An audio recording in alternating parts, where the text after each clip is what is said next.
પ્રસંગે ગુજરાત વિધાનસભાના ઉપાધ્યક્ષ પૂર્ણેશભાઈ મોદીએ જણાવ્યું હતું કે વડાપ્રધાન નરેન્દ્રભાઈ મોદીના દ્રષ્ટિવંત નેતૃત્વ અને પ્રયાસોથી યોગનો સંદેશ આજે વિશ્વના અનેક દેશોમાં પહોંચ્યો છે અને યોગને વૈશ્વિક માન્યતા પ્રાપ્ત થઈ છે.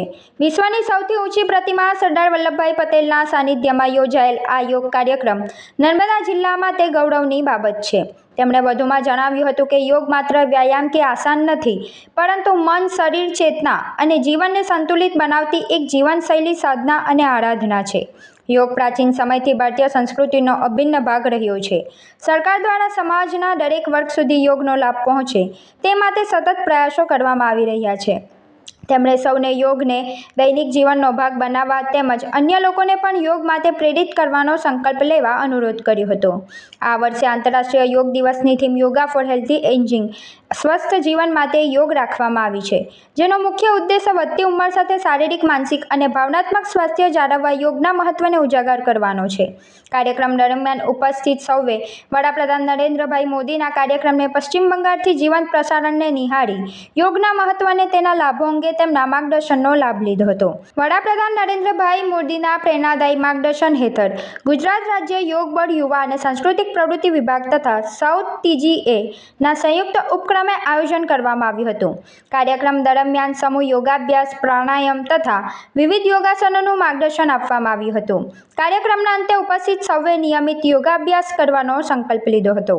સમગ્ર વિશ્વ આજે યોગમય બન્યું છે, ત્યારે ફરીથી એક વખત નરેન્દ્રભાઈ મોદી સાહેબને લાખ લાખ અભિનંદન. યોગ મિટાવે રોગ. યોગને કારણે અનેક ફાયદા છે. યોગ ફક્ત આસન નથી, યોગ ફક્ત કસરત નથી, પરંતુ યોગ એક જીવન જીવવાની કળા છે. યોગ એક સાધના છે અને યોગના માધ્યમથી દરેક મનુષ્યનું જીવન એ સ્વસ્થ બને છે, તંદુરસ્ત બને છે, ફિટ બને છે. તંદુરસ્ત વ્યક્તિ જ રાષ્ટ્રનું નિર્માણ કરી શકે. તંદુરસ્તી દરેક વ્યક્તિની ખૂબ અગત્યની હોય, જેને કારણે યોગને ખૂબ મહત્વ આપવું. આજે ચિંતનનો વિષય એ છે કે આપણે આપણી પેઢીને યોગમય બનાવીએ અને પૂરું ભારત, પૂરું વિશ્વ આ યોગ અપનાવે એવી સૌ નવ યુવાનોને પણ અપીલ. ફરીથી એક વખત યોગ દિવસે સૌ ભારતવાસીઓ, સૌ ગુજરાતવાસીઓને અનેક અનેક શુભકામના.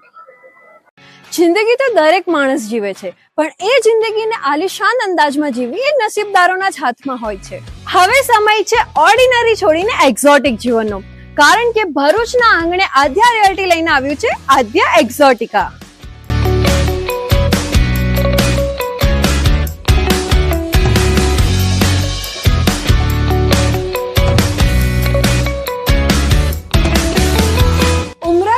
રોડ પર આકાર લઈ રહેલું 203 પ્રીમિયમ બંગલોઝનું એક આલિશાન સામ્રાજ્ય, જ્યાં લક્ઝરી હવે અનરીચેબલ નથી, કારણ કે અહીં બજેટમાં કોઈ કોમ્પ્રોમાઇઝ નથી, બસ લાઇફસ્ટાઇલનું અપગ્રેડ છે. અહીં મળશે તમને એવા 3 BHK હોમ્સ જે તમારા બજેટને પણ સમજશે અને તમારી લાઇફસ્ટાઇલને પણ. એક એવી અફોર્ડેબલ પ્રાઇસ જે આપશે તમને પ્રોપર પ્રીમિયમ ફીલિંગ. એટલું જ નહીં, દરેક બંગલા સાથે મળશે તમને પોતાનો પ્રાઇવેટ ગાર્ડન અને પર્સનલ પાર્કિંગ સ્પેસ. અહીં તમારી લાઇફસ્ટાઇલ બનશે super premium. Swimming pool, advance gym, cafe, box cricket, badminton અને પિકલ બોલ જેવી 25 થી પણ વધુ સુવિધાઓ સાથે આ પ્રાઇવસી અને લક્ઝરીનું એક યુનિક કોમ્બિનેશન છે. 24 મીટરના મેઇન રોડ પર અને શ્રવણ ચોકડીથી સાવ નજીક. સ્કૂલ, મનોરંજન, medical, general store, express highway બધું જ માત્ર 10 થી 15 મિનિટના અંતરે. છેલ્લા 12 વર્ષથી એટલે 2014 થી ભરૂચ અંકલેશ્વરના રિયલ એસ્ટેટ ક્ષેત્રમાં કામ કરી રહેલા એવા આદ્યા રિયાલિટી, જેમના રનિંગ પ્રોજેક્ટ છે અવસર 1, અવસર 2, મારુતિનંદન અને વામા, એવા આદ્યા રિયાલિટી લઈને આવી ગયા છે આદ્યા એક્ઝોટિકા. તો રાહ શેની જુઓ છો? આજે જ વિઝિટ કરો આદ્યા એક્ઝોટિકા અને બુક કરો તમારું પોતાનું પ્રાઇવેટ હેવન.